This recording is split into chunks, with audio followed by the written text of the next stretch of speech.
სალამი. ხას აზრი მომივიდა და მინდა ჩავწერო. მოკლედ ამ ბოლო დროს ტრავმებთან დაკავშირებით ძალიან გავრცელებულია თემა, რომ აი დავამუშავოთ ტრავმები, გავთავისუფლდეთ ბავშვობის ტრავმებისგან. გავიგეთ ხო, მაგრამ როგორ გავაკეთოთ ეს, აუცილებლად მიგმართავენ ხოლმე, რომ გადაგვამისამართებენ ფსიქოთერაპევტთან თერაპიულ კურსებზე. მე გაგიზიარებ ჩემს გამოცდილებას, ხა მე ლეო ინსტიტუტში მომიწია ამასთან შეჯახება პირველად ტრავმების დამუშავებასთან და ეს იყო საოცრად მძიმე გამოცდილება, იმიტომ რომ პირველად რომ გავიაზრე ზოგადად რომ ტრავმა მქონდა, ამას სამდე ხა საერთოდ არ ვაღიარებდი და ესე დამალული ტრავმებით ცხოვრობდი, რაც გარკვეულწილად განვითარებას აფერხებს, მინდა გითხრათ. ძალიან მძიმე აღმოჩნდა ჩემთვის. და აი როგორ დავამუშავოთ ტრავმები, კითხვა. როგორ და უნდა გავიხსენოთ ისეთი მოგონება უნდა წავიდეთ ჩვენს წარსულში, გავხერხოთ ბავშვობის ტრავმებზეა საუბარი, უფრო ისეთი მოგონება უნდა მოძებნოთ. ანუ თქვენ ჯერ არ იცით, რომ ეს არის ტრავმა, რომლის გახსენებაც ყველაზე მეტად არ გინდათ. აი ზუსტად ეს არის ტრავმა. რადგან ჩვენი გონება, ჩვენი გადარჩენის სისტემა ისეა მოწყობილი, რომ ამ ყველაფერს გვავიწყებს რაღაცნაირად ესე აკონსერვებს თავისი ემოციებით და ყველაფერს აკეთებს იმისთვის, რომ ოღონდ ეს არ გავიხსენოთ, იმიტომ რომ როდესაც წარსულს იხსენებ ზოგადად და განსაკუთრებით მძიმე მომენტებს, რამაც ტრავმა მოგაყენა საბოლოო ჯამში, ტვინისთვის ეს აღიქმება როგორც რეალობა და ისე განიცდის, როგორც როცა მოხდა. ამიტომ ჩვენთვის ძალიან მტკივნეულია ამ ტრავმების გახსენება. და ამას ჩვენი გონება ისე ფუთავს, ისე მალავს, რომ ჩვენ შეიძლება ვიცხოვროთ ისე მთელი ცხოვრება, რომ ეს არც გავიხსენოთ. მაგრამ რეალურად ამ ტრავმების შედეგად გვყალიბდება შიშები და დაჯერებები, რაც შემდეგ ჩვენს ცხოვრებას მართავს.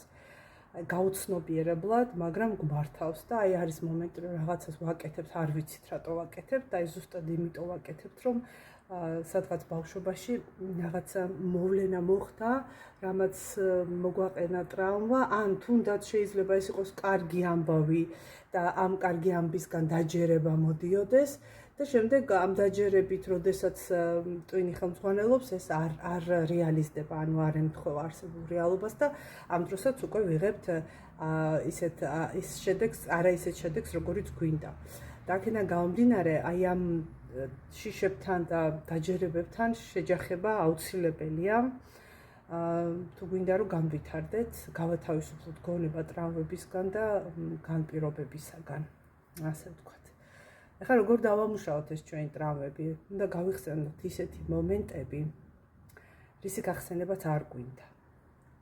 და რომ გავიხსენებთ ამას და აი მთელი სიმწრით რომ გაგვახსენდება, მე თავისუფლება უნდა მივცეთ, რომ ეს თავიდან განვიცადოთ, ოღონდ უნდა გავიაზროთ ახლა გაზრდილ გონებაზე.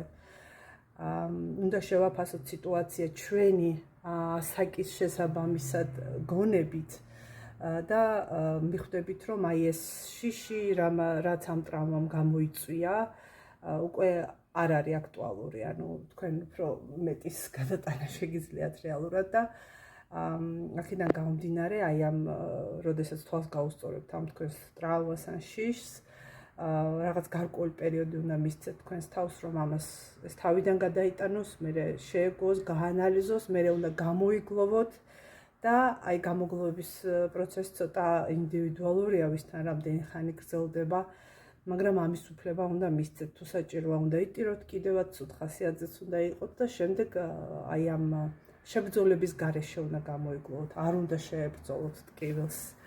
რადგან როცა შეებრძოლები, ეს ტკივილი იზრდება და მერე რთულია და ამიტომ უნდა დარჩე ამ ტკივილში გარკვეული პერიოდი და მერე ეს თავისით გავა.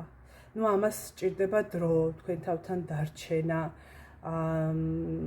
ნებისყოფა, ანუ უნდა გადაწყვიტოთ, რომ ეს გააკეთოთ და უნდა გააკეთოთ. ეხლა არის ბევრი ინფორმაცია დევს ინტერნეტში ამასთან დაკავშირებით.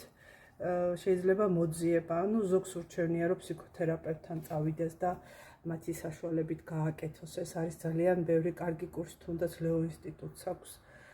მე რაც გავიარე ხა ძალიან კარგი კურსი გამოაცხადეს დაახლოებით იგივე თემაზე, ძალიან ხელმისაწვდომ ფასად. გარდა ამისა, სხვა ბევრი უფასო ინფორმაციაც დევს YouTube-ზე ამასთან დაკავშირებით და არსებობს 1000 პოსტი, მაგრამ მინდა გითხრათ, რომ ძალიან დიდი მნიშვნელობა აქვს ამ ბავშვების ტრავმების დამუშავებას ყველა ჩვენთაგანისთვის.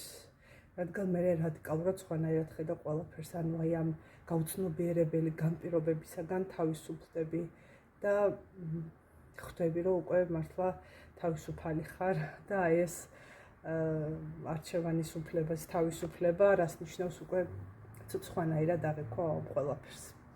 იმედია საინტერესო იყო ჩემი გაზიარება.